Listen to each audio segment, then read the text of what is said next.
کی اہانت بے ادبی کی تو اس نے میں مصطفیٰ صلی اللہ تعالی علیہ وسلم سے بغض اور کینہ رکھا۔ حضرت امام حسن مجتبی رضی اللہ تعالی عنہ سر سے لے کر ناف تک نبی کریم علیہ السلام کے حسن و جمال کے مظہر تھے۔ چنانچہ حضرت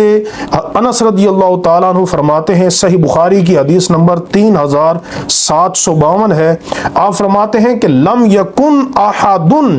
اشبہ بالنبی صلی اللہ تعالی علیہ وسلم من الحسن ابن علی رضی اللہ تعالی عنہما۔ فرماتے ہیں کہ میں نے امام حسن مجتبی رضی اللہ تعالی عنہ سے بڑھ کر نبی کریم علیہ السلام کے حسن و جمال کے کسی کو مشابہ نہیں دیکھا، حتیٰ کہ حضرت ابو بکر صدیق رضی اللہ تعالیٰ عنہ، یہ اہل سنت کی صحیح بخاری میں موجود ہے،